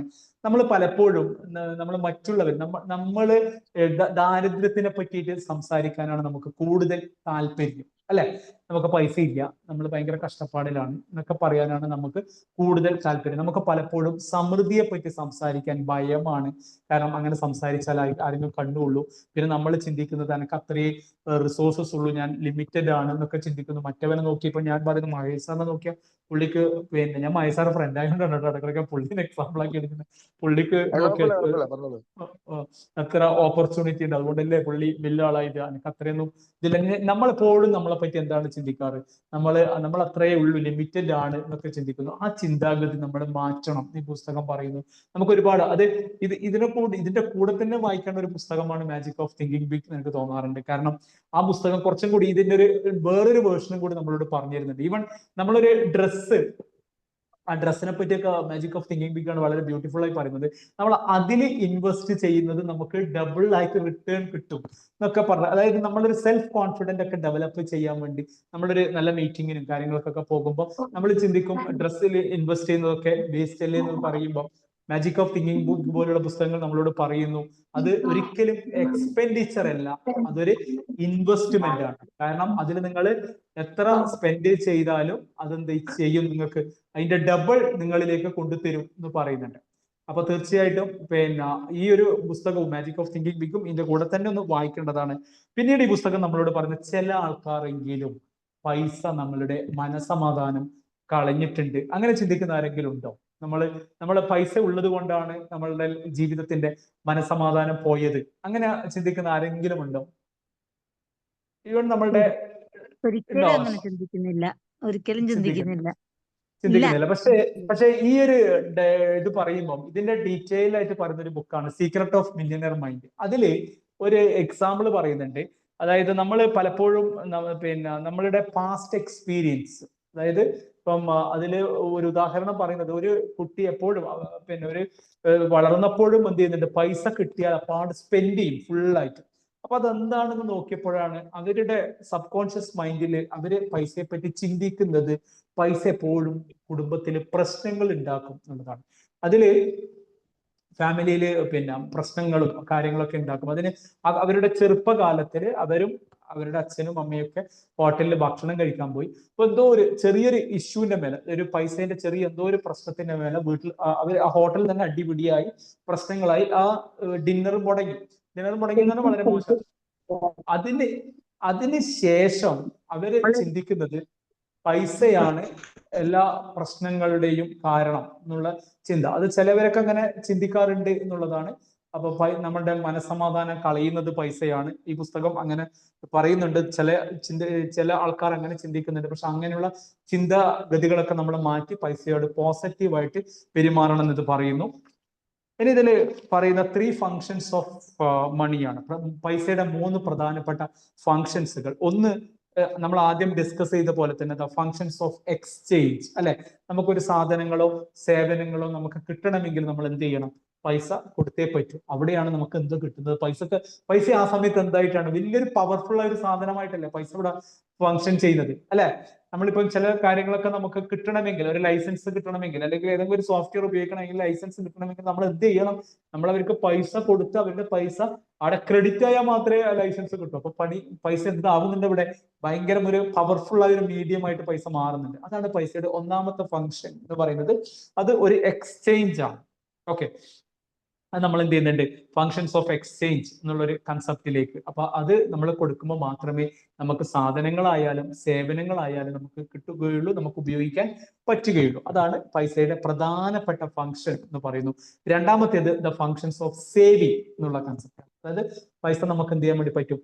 സേവ് ചെയ്യാൻ വേണ്ടി പറ്റും. എന്താണ് ഈ സേവിങ്സും ഇൻവെസ്റ്റ്മെന്റും? മൂന്നാമത്തെ ഫംഗ്ഷൻ തീർച്ചയായിട്ടും അതിനെ ഗ്രോ ചെയ്യുക എന്നുള്ളത്. ഫങ്ഷൻസ് ഓഫ് ഗ്രോത്ത് ആണ്. അപ്പൊ ഗ്രോത്ത് എന്ന് ഉദ്ദേശിക്കുന്നത് ഇൻവെസ്റ്റ്മെന്റ് ആണ്. എന്താണ് ഈ സേവിങ്സും ഇൻവെസ്റ്റ്മെന്റും തമ്മിലുള്ള വ്യത്യാസം? രണ്ടും ഒന്നാണോ രണ്ടും രണ്ടാണോ? എന്താണ് അഭിപ്രായം? ഇൻവെസ്റ്റ്മെന്റും ഇതും രണ്ടും ഒന്നാണോ അല്ലെങ്കിൽ രണ്ടും രണ്ടാണോ? രണ്ടും രണ്ടാണ്. എന്താണ് ഇതിന്റെ ഡിഫറൻസ്? എനിക്കറിയില്ല. ഞാൻ വിചാരിക്കുന്ന ഇൻവെസ്റ്റ്മെന്റ് എന്ന് പറഞ്ഞാല് മണി തന്നെ ആവണമെന്നില്ല, പൈസ തന്നെ ആവണമെന്നില്ല. ഇപ്പൊ ഒരു വീട് വാങ്ങിയാല്, ഫ്ലാറ്റ് വാങ്ങിയാലൊക്കെ അതൊരു ഇൻവെസ്റ്റ്മെന്റ് അല്ലേ? ഇൻവെസ്റ്റ്മെന്റ് ആണ്. ഓക്കെ. അല്ല അതിന് നമ്മൾ അത് പൈസ കൊടുക്കുന്നില്ല മാഡം. അതിന് നമ്മളത് പൈസ കൊടുത്തിട്ടല്ല വീട് നമ്മൾ സ്വന്തമാക്കുന്നത്. അതൊരു ഇൻവെസ്റ്റ്മെന്റ്. ഓക്കെ. സേവിങ്സ് എന്ന് പറഞ്ഞാൽ അത് മണി തന്നെയാണ്. ഇൻവെസ്റ്റ്മെന്റ് എന്ന് പറഞ്ഞാൽ നമ്മളല്ലാതെ നമ്മൾ വർക്ക് ചെയ്യാതെ നമുക്ക് വേണ്ടി മണി ഉണ്ടാക്കുന്നത് എന്താണ്? അതാണ് ഇൻവെസ്റ്റ്മെന്റ്. ഓക്കെ. പിന്നെ വേറെ എന്തെങ്കിലും അഭിപ്രായം? അതായത് സേവിങ്സ് എന്ന് പറഞ്ഞാല് ഇപ്പൊ എന്റെ SB അക്കൗണ്ടിൽ ഒരു 10,000 റുപ്യ ഉണ്ട്, അത് ഞാൻ ഒന്നും തൊടുന്നില്ല. 10,000 റുപ്യ SB അക്കൗണ്ടിൽ തന്നെ ഉണ്ട്. അതാണ് സേവിങ്സ് എന്ന് പറയുന്നത്. അതിലെന്തില്ല? നമുക്ക് വലിയ റിട്ടേണും കാര്യങ്ങളൊന്നും കിട്ടാറില്ല, അല്ലെ? അതിൽ വലിയ ഇൻട്രസ്റ്റും കാര്യങ്ങളൊന്നും കിട്ടാറില്ല. പക്ഷേ നമ്മൾ ആ പൈസ ഉപയോഗിച്ചിട്ട് നമ്മൾ LICയിലോ, മാഡം LIC പറയാറില്ലെന്ന് പറഞ്ഞതുകൊണ്ട് LICയിലോ അല്ലെങ്കിൽ മ്യൂച്വൽ ഫണ്ടുകളിലോ അല്ലെങ്കിൽ ഷെയർസിലോ ഒക്കെ നമ്മൾ പിന്നെ നമ്മളെ പൈസ ഇരട്ടിക്കുന്ന ഒരു മേഖല. അതാണ് നമ്മൾ എന്ത് ചെയ്യുന്നത്? ഇൻവെസ്റ്റ്മെന്റ് എന്ന് പറയുന്നത്. നമ്മൾ അതിലേക്കൊക്കെയാണ് അതിന് റിസ്ക് ഉണ്ട്, പക്ഷെ റിട്ടേൺ കൂടുതലുമാണ്, അല്ലെ? പിന്നെ സേവിങ്സിൽ നമ്മൾ സേവിങ്സ് ബാങ്ക് അക്കൗണ്ടിൽ കുറെ കാലം വെച്ചാൽ ബാങ്ക് പിന്നെ മാർച്ച് 31 കഴിഞ്ഞപ്പോൾ 200 റുപ്യ ക്രെഡിറ്റ് ആയിട്ടുണ്ട് കേട്ടോ, ഇൻട്രസ്റ്റ് എന്ന് പറഞ്ഞിട്ട്. പിന്നെ അതാണ് ഇൻട്രസ്റ്റ് റേറ്റ് വളരെ കുറവാണ് സേവിങ്സിൽ, കാരണം അതിന് റിസ്ക് ഇല്ല, അതുകൊണ്ട് ഇൻട്രസ്റ്റ് റേറ്റ് കുറവാണ്. പക്ഷെ നമ്മൾ ഇൻവെസ്റ്റ്മെന്റ് ആണ് നമ്മൾ ചെയ്യുന്നതെങ്കിൽ നമ്മൾക്ക് എന്ത് ചെയ്യുന്നുണ്ട്? നമുക്ക് റിസ്ക് കൂടുതലാണ്. ഇപ്പൊ മ്യൂച്വൽ ഫണ്ടിലായാലും ഷെയർസിലായാലും പിന്നെ എവിടെയായാലും നമ്മൾ ഇൻവെസ്റ്റ് ചെയ്യുമ്പോൾ നമുക്ക് റിയൽ എസ്റ്റേറ്റിലായാലും അവിടെ എന്തൊക്കെയുണ്ട്? നമുക്ക് റിസ്ക് കൂടുതലാണ്, പക്ഷേ റിട്ടേണും കൂടുതലാണ്. അപ്പൊ അതാണ് ഇൻവെസ്റ്റ്മെന്റും സേവിങ്ങും തമ്മിലുള്ള പ്രധാനപ്പെട്ട ഡിഫറൻസ്. ഇപ്പൊ നമ്മൾ ആരാകണം? സേവർ ആകുന്നതാണോ നല്ലത് അല്ലെങ്കിൽ ഇൻവെസ്റ്റർ ആകുന്നതാണോ നല്ലത്? നമ്മൾ തീർച്ചയായിട്ടും നമ്മൾ എന്ത് ചെയ്യണം? ഇൻവെസ്റ്റ്മെന്റിലേക്ക് കൊണ്ടുപോകണം. കാരണം സേവ് ചെയ്താൽ നമുക്ക് എന്താവില്ല? നമുക്ക് ഇൻഫ്ലേഷൻ ഒന്നും ബീറ്റ് ചെയ്യാൻ വേണ്ടി പറ്റില്ല. നമ്മളെ പൈസ എന്ത് ചെയ്യുക? വളരില്ല. നമ്മളെ പൈസ പിന്നെ പൈസയുടെ പ്രധാനപ്പെട്ട ഫങ്ഷൻസ് ആയ മൂന്നാമത്തെ ഫങ്ഷൻസ് ആയ ഗ്രോത്ത് എന്നുള്ള ഒരു ഇതിലേക്ക് പൈസ ചെയ്യുന്നില്ല. ആ ഫങ്ഷൻ ശരിക്ക് ഇതാവുന്നില്ല നമ്മൾ ഇൻവെസ്റ്റ്മെന്റ് ചെയ്യുന്നില്ലെങ്കിൽ. സേവ് ചെയ്യുക മാത്രമാണെങ്കിൽ ആ പൈസയുടെ മൂന്നാമത്തേതിലേക്ക് സേവും ചെയ്യണം. സേവ് ചെയ്ത പൈസ എടുത്തിട്ട് നമ്മൾ എന്ത് ചെയ്യണം? ഇൻവെസ്റ്റ്മെന്റ് ചെയ്യണം. ഇൻവെസ്റ്റ് ചെയ്താൽ മാത്രമേ നമുക്ക് എന്തുണ്ടാകുന്നുള്ളൂ? നമുക്ക് നല്ല റിട്ടേണും നമുക്ക് ഫിനാൻഷ്യൽ ഫ്രീഡത്തിലൊക്കെ നമുക്ക് എന്ത് ചെയ്യണമെങ്കിൽ നമുക്ക് എന്ത് വേണം? നമുക്ക് തീർച്ചയായിട്ടും നമ്മൾ ഇൻവെസ്റ്റ്മെന്റ് ചെയ്യണം. എന്താണ് ഫിനാൻഷ്യൽ ഫ്രീഡം എന്ന് പറഞ്ഞാൽ? നമ്മൾ പറഞ്ഞു പൈസ ഫ്രീഡം തരുന്നുണ്ട് എന്ന് പറഞ്ഞിട്ടുണ്ടായിരുന്നു, അല്ലെ? പിന്നെ പൈസ ഫ്രീഡം തരും. എന്താണ് ഫിനാൻഷ്യൽ ഫ്രീഡം എന്ന് പറഞ്ഞുകൊണ്ട് ഉദ്ദേശിക്കുന്നത്? എന്താണ് മാം? ഇല്ല നരൂട്ട കാണേണ്ട നേരായി പറഞ്ഞതാ, വേറെ ഒന്നല്ല സർ. ഓക്കെ. എന്താണ് ആർക്കെങ്കിലും പറയാൻ പറ്റുമോ എന്താണ് ഫിനാൻഷ്യൽ ഫ്രീഡം? അതായത് നമുക്ക് എന്തെങ്കിലും ചെയ്യണേ നമ്മുടെ അടുത്ത് തന്നെ പൈസ ഉണ്ടെങ്കിൽ അതൊരു ഫിനാൻഷ്യൽ ഫ്രീഡം അല്ലേ? എനിക്കറിയില്ല അതാണോ. അതാണെന്ന് അറിയില്ല. ഓക്കെ. പിന്നെ പക്ഷെ ഇന്നത്തെ കാലഘട്ടത്തിൽ നമുക്കറിയാം ഈ പേരന്റിങ് പോലെ തന്നെ വളരെ ഇമ്പോർട്ടന്റ് ആയിട്ട് ഡിസ്കസ് ചെയ്യുന്ന ഒരു സബ്ജക്റ്റ് ആണ് ഫിനാൻഷ്യൽ ഫ്രീഡം എന്നുള്ളത്. പ്രത്യേകിച്ചിട്ട് പിന്നെ ഈ മ്യൂച്വൽ ഫണ്ട് AMCകളൊക്കെ അവർക്ക് എന്ത് ചെയ്യേണ്ടതെന്ന് വെച്ചാൽ വലിയ വലിയ കമ്പനികൾക്ക് CSR അവർക്കൊരു ഫണ്ട് ഉപയോഗിക്കണം. അപ്പൊ അവരൊക്കെ പലപ്പോഴും ചെയ്യാറ് വലിയ വലിയ മ്യൂച്വൽ ഫണ്ട് ഏജൻസികളൊക്കെ ചെയ്യാറ് ഈ CBSE സ്കൂളുകളിലെ ടീച്ചേഴ്സിനൊക്കെ ഫിനാൻഷ്യൽ ലിറ്ററസി കൊടുക്കുക എന്നുള്ള കൺസെപ്റ്റിലേക്കാണ് പോകുന്നത്. അതായത് വുമൺ എംപവർമെന്റിന്റെ ഭാഗമായിട്ട് ഫിനാൻഷ്യൽ ലിറ്ററസി കൊടുക്കുക എന്നുള്ളതാണ്. അപ്പോൾ ഫിനാൻഷ്യൽ ഫ്രീഡം എന്ന് പറയുന്നത് കൊണ്ട് ഉദ്ദേശിക്കുന്നത് ശ്രീധ മേഡം പറഞ്ഞതുപോലെ തന്നെ, അതായത് ഞാൻ ഇന്ന് 42 വയസ്സ് 43 വയസ്സുണ്ടെങ്കിൽ എനിക്കൊരു 20 വർഷമോ 25 വർഷമോ മാക്സിമം എനിക്ക് ജോലി ചെയ്യാൻ പറ്റുമെങ്കിൽ നമ്മൾ ഹെൽത്തിന്റെ ഒക്കെ ക്ലാസ് എടുക്കുമ്പോൾ നമ്മൾ പറയും നമ്മൾ കൂടുതൽ കാലം ജീവിക്കുന്നതാണ് നല്ലത് എന്ന് പറയും അല്ലെ. നമ്മൾ എക്സസൈസ് ചെയ്യണം, അത് ചെയ്യണം, ഇത് ചെയ്യണം എന്നൊക്കെ പറയും. പക്ഷെ ഫിനാൻസിന്റെ ക്ലാസ് എടുക്കുമ്പോൾ പറയാറ് നിങ്ങൾ കൂടുതൽ കാലം ജീവിച്ചാലാണ് പ്രശ്നം. എന്തുകൊണ്ട്? അന്നേരമാണ് നമ്മൾ ഇൻവെസ്റ്റ്മെന്റിനെ പറ്റിയൊക്കെ കൂടുതൽ, കാരണം ഇപ്പം 63 വയസ്സ് വരെ എനിക്ക് ആക്റ്റീവ് ഇൻകം ഉണ്ടാക്കാൻ പറ്റുള്ളൂ. ഇനിയും ഞാൻ 83 വയസ്സ് വരെ ജീവിക്കുന്നെന്ന് കരുത്, ഈ 20 വർഷം എനിക്ക് എന്തില്ല, പൈസ ഇല്ല, ആക്റ്റീവ് ഇൻകം ഒന്നും വരില്ല. അപ്പൊ ഞാൻ 20 വർഷം ജീവിക്കുമ്പോൾ എനിക്ക് എന്ത് ചെയ്യണം? എനിക്ക് ജീവിക്കാൻ പൈസ വേണ്ടേ? ആ ജീവിക്കാനുള്ള പൈസ ഞാൻ എന്ത് ചെയ്യണം? ഈ 43 വയസ്സ് മുതൽ 63 വയസ്സ് വരെയുള്ള 20 വർഷങ്ങളിൽ ഞാൻ നല്ല നല്ല ഇൻവെസ്റ്റ്മെന്റുകൾ നടത്തണം. അതായത് സേവിങ്സ് അല്ല, ഇൻവെസ്റ്റ്മെന്റുകൾ നടത്തണം. ഇങ്ങനെയുള്ള ഇൻവെസ്റ്റ്മെന്റുകൾ നടത്തിയാൽ മാത്രമേ ഞാൻ എന്റെ റിട്ടയർമെന്റ് അല്ല എന്റെ ആക്റ്റീവ് ഇൻകം കഴിഞ്ഞാലും എനിക്ക് ഇതേപോലെ ജീവിക്കണമെങ്കിൽ എനിക്ക് എന്ത് വേണം? നല്ല ഇൻവെസ്റ്റ്മെന്റുകളും വേണം, നല്ല റിട്ടേൺസുകളും വേണം. അതിനെയാണ് ഫിനാൻഷ്യൽ ഫ്രീഡം എന്ന് പറയുന്നത്. അതായത് നമ്മളുടെ ആക്റ്റീവ് ഇൻകം നിന്നാൽ പോലും നമുക്ക് ആക്റ്റീവ് ഇൻകം ഒന്നും ഇല്ലെങ്കിൽ പോലും നമ്മുടെ പാസീവ് ഇൻകം ജനറേറ്റ് ചെയ്യുന്ന ഒരു കൺസെപ്റ്റ്, അതാണ് ഫിനാൻഷ്യൽ ഫ്രീഡം. അതായത് നമ്മൾ വെറുതെ ഇരിക്കുമ്പോഴും പൈസ നമുക്ക് വേണ്ടി വർക്ക് ചെയ്യണം. അങ്ങനെയാണെങ്കിൽ ഞാൻ ഫിനാൻഷ്യൽ ഫ്രീഡത്തിലാണെന്ന് പറയാം. അപ്പോൾ പൈസയുടെ മൂന്നാമത്തെ ഫംഗ്ഷനായ അഗ്രോ ചെയ്യുക എന്നുള്ളതിലേക്ക് നമ്മൾ ഇൻവെസ്റ്റ്മെന്റ് ഒക്കെ ചെയ്യുകയാണെങ്കിൽ തീർച്ചയായിട്ടും നമുക്ക് എന്തുണ്ടാകും? നമ്മൾ ഫിനാൻഷ്യൽ ഫ്രീഡത്തിലേക്ക് എത്തും എന്നുള്ളതാണ്. ഇനി എന്തിനാണ് പൈസ എന്നുള്ളതാണ് അടുത്ത ക്വസ്റ്റ്യൻ. വൈ, എന്തിനാണ് നമുക്ക് പൈസ വേണ്ടത്? എന്തിനൊക്കെയാണ് നമുക്ക് പൈസ വേണ്ടത്? പൈസനെ കൊണ്ടുള്ള ഉപകാരങ്ങൾ എന്തൊക്കെയാണ്? അല്ലെങ്കിൽ പൈസ നമുക്ക് ഉണ്ടായാലുള്ള കാര്യങ്ങൾ എന്തൊക്കെയാണ്? നേട്ടങ്ങൾ എന്തൊക്കെയാണ്? Main health. ഓക്കെ, കോൺഫിഡൻസ് ഉണ്ടാവും പൈസ ഉണ്ടെങ്കിൽ. പൈസ ഉണ്ടെങ്കിൽ കോൺഫിഡൻസ് ഉണ്ടാകും. ഓക്കെ, പിന്നെ വേറെ പൈസനെ കൊണ്ട് വേറെ ഒന്നും വലിയ ഉപകാരം ഒന്നും കണ്ടില്ലേ? പിന്നെ സമൂഹത്തില് ചിലരൊക്കെ ഭയങ്കരമായിട്ട് ഇത് ചെയ്യും. ഓക്കെ, നമ്മള് ചാരിറ്റി ഒക്കെ ഓക്കെ, ചാരിറ്റി ചെയ്യും. അത് മാത്രല്ല പറഞ്ഞ തിരിച്ച് ഒരു ബഹുമാനം ഉണ്ടാവും. ഇയാള് വലിയ പൈസക്കാരനാണ്, അങ്ങനെ പറയും.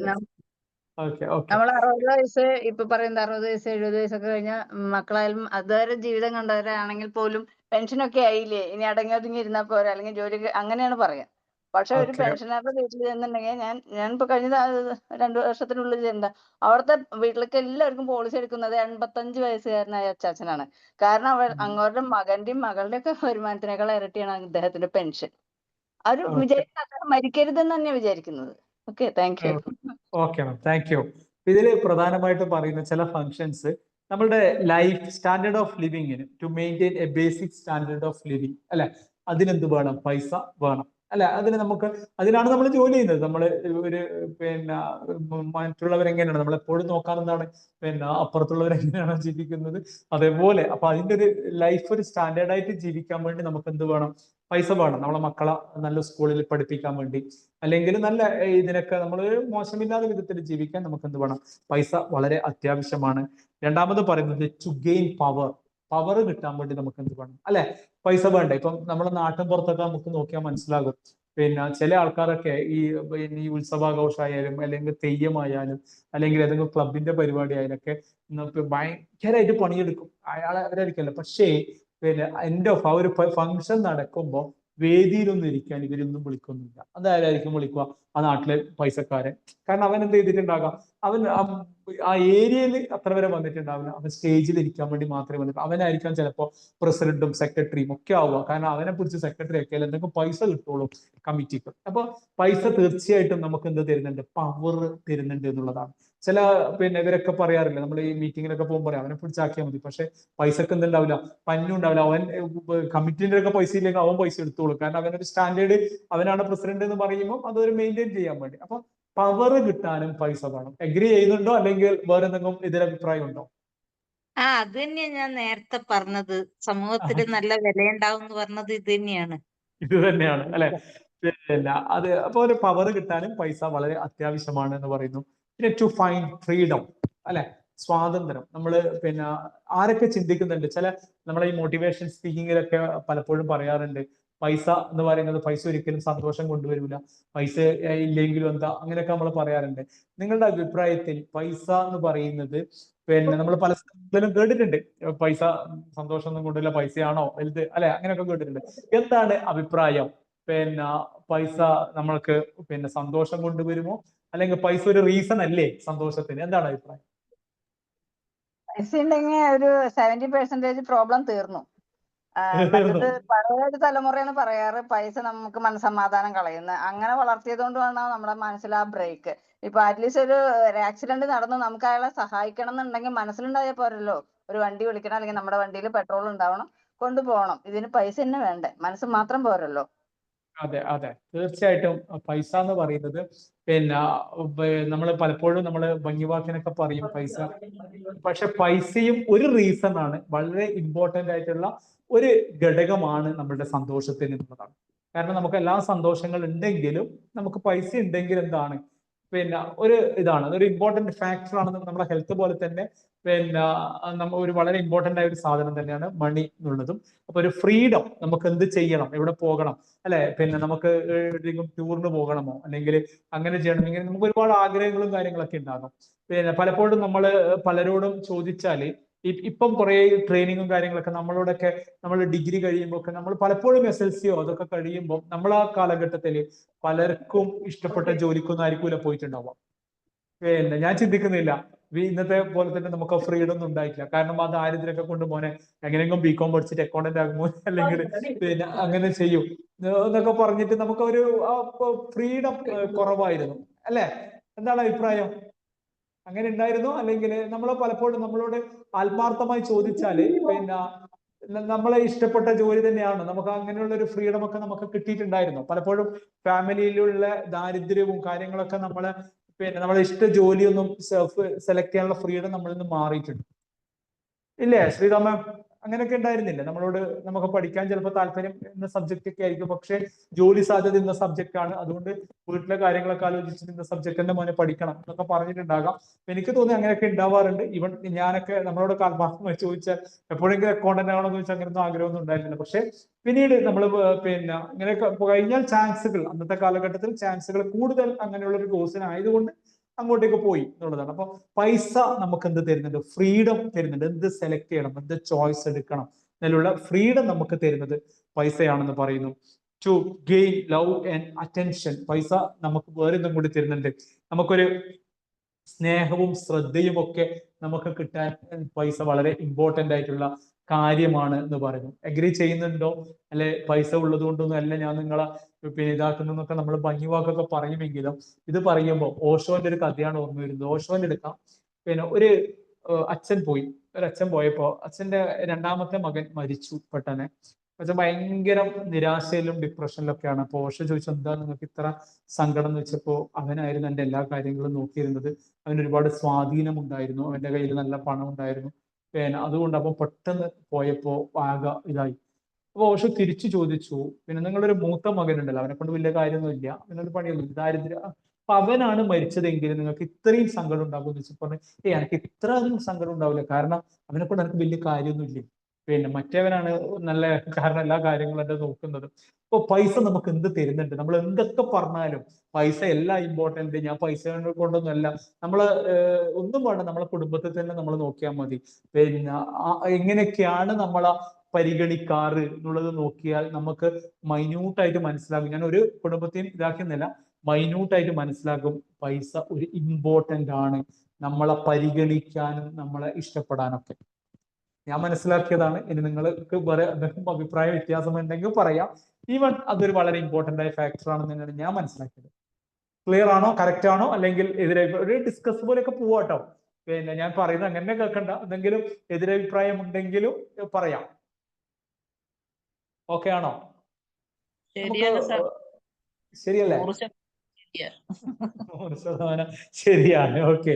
പിന്നെ തീർച്ചയായിട്ടും പൈസ ആ ഒരു ഇതും നമുക്ക് അതിനും വേണ്ടിയാണ് നമുക്ക് പൈസ അല്ലെ. ചിലവരോടൊക്കെ ചോദിച്ചാൽ പറയാം, അന്നെ തോൽപ്പിച്ചവരെ മുമ്പിൽ എനിക്ക് ജയിച്ച് കാണിക്കണം, ഞങ്ങൾക്ക് പിന്നെ ബെൻസ് കാറിലൊക്കെ അവരെ മുമ്പിൽ ഇറങ്ങണം, അതിനും ഇത് വേണം. നമുക്കൊരു സ്നേഹവും നമുക്കൊരു അറ്റൻഷനൊക്കെ കിട്ടാൻ വേണ്ടിയും പൈസ വേണം എന്ന് പറയുന്നു.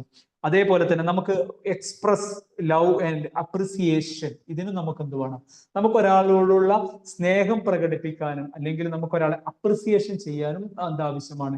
പൈസ ആവശ്യമാണ്. നമ്മൾ പലപ്പോഴും പിന്നെ ഈവൻ പൈസനെ പറ്റി ചിലവരൊക്കെ പിന്നെ മോശമൊക്കെ പറയുമ്പോൾ ഞാൻ പലപ്പോഴും പറയാറുണ്ട്, ഒരു 1.5 വർഷം മുമ്പാണെന്ന് തോന്നുന്നു മുതുകാട് നമ്മളുടെ മജിഷ്യൻ മുതുകാടിന്റെ അടുക്ക് യൂസഫ് അലി വന്നതും പിന്നെ 1 കോടി രൂപയായിട്ട് ഡൊണേറ്റ് ചെയ്തതും പിന്നെ വർഷത്തിൽ അങ്ങനെ ചെയ്യാം എന്നൊക്കെ പ്രോമിസ് ഒക്കെ കൊടുത്തതും. കാരണം ഇതൊരു പിന്നെ പ്രപഞ്ചം എപ്പോഴും ഞാൻ മനസ്സിലാക്കിയെടുത്തോളം അവരോട് പറയും, നമ്മളെ കഴിവുകൾ ഉപയോഗിച്ച് മാക്സിമം പിന്നെ നമ്മൾ എന്ത് ചെയ്യണം, നമ്മൾ എന്തൊക്കെയാണോ നമുക്ക് കഴിവുകൾ അതിന് അർഹത അതിന് പറ്റാതെ ഒരുപാട് സമൂഹത്തിലെ ആൾക്കാരുണ്ട്. അവർക്ക് വേണ്ടി നമ്മൾ എന്ത് ചെയ്യണം, അതൊന്ന് നമ്മൾ ഡിസ്ട്രിബ്യൂട്ട് ചെയ്യാനും കൂടിയാണ്. ഇത് എപ്പോഴും ഈ ഡിപ്രഷനൊക്കെ വന്നവരോട്, അത് എത്രത്തോളം ഇവിടെ സൈക്കോളജിസ്റ്റുകളൊക്കെ ഇരിക്കുന്നുണ്ടെങ്കിൽ ക്ഷമിക്കണം, ഞാൻ കുറെ ആൾക്കാരോട് ചോദിച്ചത് കൊണ്ടാണ് പലർക്കും ഈ ഡിപ്രഷൻ വരുന്നതെന്ന് വെച്ചാൽ അവര് പക്ക സെൽഫിഷ് ആണെന്ന്, അവരൊന്നും ഷെയർ ചെയ്യാൻ റെഡിയല്ല എന്നുള്ളതാണ്. അപ്പൊ നമുക്ക് മാത്രം, അതായത് ഈ പൈസ എനിക്കും എന്റെ കുടുംബത്തിനും മാത്രമാണ്, ഒരാൾക്ക് ഞാൻ ഒന്നും കൊടുക്കൂല എന്നുണ്ടെങ്കിൽ തീർച്ചയായിട്ടും ഡിപ്രഷൻ വരും. പിന്നെ തീർച്ചയായിട്ടും നമുക്ക് എന്ത് ചെയ്യാൻ വേണ്ടി പറ്റില്ല, നമുക്കൊരു ഉയർന്ന തലത്തിലേക്കൊന്നും നമുക്ക് പോകാൻ വേണ്ടി പറ്റൂല. പക്ഷേ ഇത് എനിക്ക് പിന്നെ നമുക്ക് ചില കഴിവുകൾ മറ്റുള്ളവർക്ക് ഉണ്ടാവില്ല, അത് ഉപയോഗിച്ച് നമ്മൾ മാക്സിമം നമ്മൾ മണി ജനറേറ്റ് ചെയ്ത് ആവശ്യക്കാർക്ക് നമ്മൾ എല്ലാം കൊടുക്കണം എന്ന് പറയുന്നത്. ഇപ്പൊ ബിൽഗേറ്റ്സോ അവരൊന്നും ചെയ്യുന്ന പോലെ ചെയ്യണം എന്നല്ല ഞാൻ പറയുന്നത്, എങ്കിലും ഒരു ചെറിയൊരു പെർസെൻറ്റേജ് സമൂഹത്തിന് ആവശ്യപ്പെടുന്നവർക്കും കൂടി നമുക്ക് കൊടുക്കുകയാണെങ്കിൽ നമുക്ക് ഹാപ്പി ആയിട്ട് നമുക്ക് ആ പൈസനെ കൊണ്ട് എന്തുണ്ടാകും. നമ്മളൊരു ഡൊണേഷൻസ് ഒക്കെ കൊടുക്കുമ്പോൾ നമുക്കൊരു ആവശ്യമുള്ളവർക്ക്, ഇപ്പം നമുക്ക് ഈ ചൈൽഡ് ഒക്കെ വരും, ഇങ്ങനെ ആ ഒരു ഫോട്ടോസ് ഒക്കെ കാണുമ്പോൾ ഭയങ്കര സങ്കടം തോന്നും. ഒരു പൈസ വേണം എന്ന് പറഞ്ഞിട്ട് നമ്മൾ ചെറിയ പൈസയാണെങ്കിലും അതൊക്കെ അയച്ചു കൊടുക്കുമ്പോൾ നമുക്കൊരു സാറ്റിസ്ഫാക്ഷൻ നമുക്ക് തോന്നാറുണ്ട്. ഈവൻ അങ്ങനെയുള്ള സമയങ്ങൾ നിങ്ങൾ ശ്രദ്ധിച്ചാൽ മനസ്സിലാകും. ഇപ്പൊ നിങ്ങൾ ചില പൈസകളൊക്കെ നിങ്ങൾ സന്തോഷത്തോടെ കൊടുക്കുമ്പോൾ പ്രകൃതി അല്ലെങ്കിൽ പ്രപഞ്ചം അതിന്റെ ഒരു ഫ്ലോ നിങ്ങളിലേക്ക് എത്തിക്കും. നിങ്ങളിപ്പോ ഒരു 500 രൂപയാണ് കൊടുത്തതെങ്കിൽ ഒരു 2000 രൂപ എങ്ങനെയെങ്കിലും നിങ്ങളുടെ അക്കൗണ്ടിൽ എത്തിക്കും. നിങ്ങൾ വളരെ സന്തോഷത്തോടെയാണ് കൊടുത്തതെങ്കിൽ. അല്ലാണ്ട് നിങ്ങൾ ചിന്തിച്ചുകൊണ്ടിരിക്കുന്ന പണ്ടാരക്കാലം വിളിച്ചുകൊണ്ടിരിക്കുന്നുണ്ടല്ലോ ചൈൽഡ്, അപ്പൊ അവർക്ക് കൊടുക്കണമല്ലോ എന്ന് വിചാരിച്ചിട്ടാണ് 500 രൂപ കൊടുത്താൽ. ഇപ്പം ഞാൻ പറയുന്നത് കേട്ടിട്ട് നിങ്ങൾ ചിന്തിക്കാൻ പാടില്ല, പിന്നെ ഞാൻ കഴിഞ്ഞ ആഴ്ച 500 രൂപ കൊടുത്തല്ലോ എന്നിട്ട് മറ്റേ സലീം കുമാർ പറഞ്ഞ പൈസ ഇന്ന് വരും നാളെ പോകുന്നു പറഞ്ഞു, പക്ഷെ അവർക്കൊന്നും പോയിട്ട് ഇന്നേവരെ ആ സാധനം തിരിച്ചു വന്നിട്ടില്ല എന്ന് ചിന്തിക്കാൻ പാടില്ല. കാരണം നമ്മൾ കൊടുക്കുന്നത് ഏത് മെന്റൽ ഏത് ആറ്റിറ്റ്യൂഡിലാണ് അല്ലെങ്കിൽ ഏതൊരു മാനസിക അവസ്ഥയിലാണെന്നുള്ളത് ഡിപ്പെൻഡ് ചെയ്തിരിക്കും നമ്മളിലേക്ക് ഫ്ലോ വരാൻ, പൈസയുടെ ഫ്ലോ വരാൻ. അപ്പൊ തീർച്ചയായിട്ടും ആർക്കെങ്കിലും ഡൊണേഷൻസും കാര്യങ്ങളൊക്കെ കൊടുക്കുമ്പോൾ, പിന്നെ ഒരു കഥ കേട്ടിനോന്ന് അറിയില്ല, ഒരു വലിയൊരു ബിസിനസ്സുകാരൻ അദ്ദേഹത്തിന്റെ പിന്നെ ഏതാണ്ടെല്ലാം തകർന്നു. പിന്നെ ലാസ്റ്റ് ഒരു 10,000 റുപ്പീസ് ഉണ്ട്. അദ്ദേഹം പിന്നെ ഒരു യാചകരിരിക്കുന്ന തെരുവിലൂടെ 100 രൂപയുടെ ആ 10,000ന്റെ 100 രൂപയുടെ നോട്ടുകളുമായിട്ട് അതിൽ ഓരോ ആക്കും 100 രൂപ ഇങ്ങനെ കൊടുത്തു പോവുകയാണ്. ഇനി അവസാനം വേറൊന്നുമില്ല, എനിക്ക് തോന്നുന്നു തിരിച്ചു പോകാൻ, അതിൽ പറഞ്ഞ തിരിച്ചു പോകാൻ പെട്രോളിൽ ഇതുപോലുമില്ല. അന്ന സമയത്ത് അവസാനത്തെ 100 രൂപ കൊടുക്കാൻ വേണ്ടി പോകുമ്പോൾ അദ്ദേഹത്തിന്റെ ഓഫീസിൽ നിന്ന് കോള് വരുന്നുണ്ട്, സാറേ ഒരു 3 കൊല്ലം മുമ്പ് പെൻഡിങ് ആയ ഒരു ഔട്ട്സ്റ്റാൻഡിങ്ങില് 5 lakhs റുപ്പീസ് അത് അക്കൗണ്ടിൽ അയക്കാം എന്ന് പറഞ്ഞിട്ട് ക്രെഡിറ്റ് ആയിട്ടുണ്ട് എന്ന് പറയുന്നു. അപ്പൊ തീർച്ചയായിട്ടും നമ്മൾ ആത്മാർത്ഥമായിട്ടാണ് നമ്മൾ പിന്നെ ആവശ്യക്കാർക്ക് നമ്മൾ കൊടുക്കുന്നുണ്ടെങ്കിൽ പ്രകൃതി ഉറപ്പായിട്ട് നമുക്ക് എന്ത് ചെയ്യും, ഒരു ഫ്ലോ നമ്മളിലേക്ക് വരുത്തും എന്ന് പറയുന്നു. അപ്പൊ നമുക്ക് പൈസ ഉണ്ടായാലും നമുക്ക് എന്ത് ചെയ്യാൻ വേണ്ടി പറ്റും, നമ്മളുടെ സ്നേഹം, ഇപ്പം ഒരുപാട് പഠിക്കാൻ താല്പര്യമുള്ള കുട്ടികളുണ്ട്, പിന്നെ പഠിക്കാൻ പറ്റാണ്ട് അവരുടെ പിന്നെ മാതാപിതാക്കളുടെ അവസ്ഥയും അതൊക്കെ കൊണ്ട് പഠിക്കാൻ പറ്റാത്ത കുട്ടികളുണ്ട്. അപ്പൊ അവർക്കൊക്കെ നമ്മൾ പിന്നെ നമ്മളുടെ എബിലിറ്റി മാക്സിമം, ഇപ്പം ഇത് പറയുമ്പോൾ ഞാൻ കഴിഞ്ഞ ഒരു ഇതില് നമ്മൾ ഈ പുസ്തകം കൂടി ഒന്ന് ഡിസ്കസ് ചെയ്യുന്നുണ്ട്, ഇന്നല്ല വേറൊരു ദിവസം. സയൻസ് ഓഫ് ഗെറ്റിംഗ് റിച്ച് എന്ന് പറയുന്ന പുസ്തകത്തിൽ വളരെ മനോഹരമായ ഒരു കോട്ട് പറയുന്നുണ്ട്, നിങ്ങൾക്ക് വേണ്ടി സ്വയം പരമാവധി പ്രയോജനപ്പെടുത്തുന്നതിനേക്കാൾ മഹത്തായ സേവനമൊന്നും നിങ്ങൾക്ക് ദൈവത്തിനും മറ്റുള്ളവർക്കും നൽകാൻ കഴിയില്ല എന്ന് പറയുന്ന വളരെ the science of getting rich നമ്മൾ അടുത്ത് പറയുന്ന ഒരു ടോപ്പിക്കാണ്, അടുത്ത ബുക്കാണ്. അതായത് നമ്മളുടെ കഴിവ് മാക്സിമം നമ്മൾ ഉപയോഗിക്കുക, അത് മാത്രമാണ് നമുക്ക് എന്ത് ചെയ്യാൻ വേണ്ടി പറ്റുന്നത്, നമ്മൾ ദൈവങ്ങൾക്കും സഹജീവികൾക്കും കൊടുക്കാൻ പറ്റുന്ന ഏറ്റവും വലിയൊരു സേവനമാണ് അത് നമ്മളെ ഓർമ്മിപ്പിക്കുന്നു. അപ്പൊ പൈസ നമുക്ക് എന്ത് ചെയ്യുന്നുണ്ട്, പിന്നെ നമുക്ക് ലവും പിന്നെ അപ്രിസിയേഷനും ഒക്കെ നമുക്ക് കൊടുക്കാനൊക്കെ പൈസ വളരെ ഇമ്പോർട്ടന്റ് ആയിട്ട് നമുക്ക് തരുന്നുണ്ട് എന്ന് പറയുന്നു. ഇനി ഇതിൽ പിന്നീട് പറയുന്നത് മണി IQ, മണി EQ ഒക്കെയാണ് സെക്കൻഡ് ചാപ്റ്ററിൽ. അത് നമുക്ക് അടുത്ത ഒരു ഇതിൽ ഡിസ്കസ് ചെയ്യാം. പിന്നെ ഒരുപാട് നല്ല ടോപ്പിക്സുകൾ ഇതിൽ ഡിസ്കസ് ചെയ്യുന്നുണ്ട്. പൈസയോട് നിങ്ങൾ പേടിയാണോ, ആങ്സൈറ്റി ആണോ നിങ്ങൾക്ക് പൈസയോടുള്ള മനോഭാവം എന്നൊക്കെ ചോദിക്കുന്നുണ്ട്. ഇത്രയും പറഞ്ഞുകൊണ്ട് ഇനി എന്തെങ്കിലും ഉണ്ടെങ്കിൽ നിങ്ങൾക്ക് ഡിസ്കസ് ചെയ്യാം, അല്ലെങ്കിൽ നമുക്ക് കൺക്ലൂഡ് ചെയ്യാം.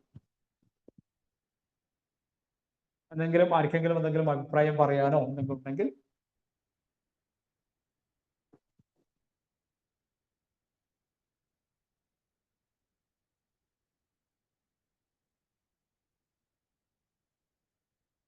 പറ്റുമെങ്കിൽ ഈ പുസ്തകം വായിക്കണം. ഹാപ്പി മണി എന്നാണ് ഇതിന്റെ പേര്.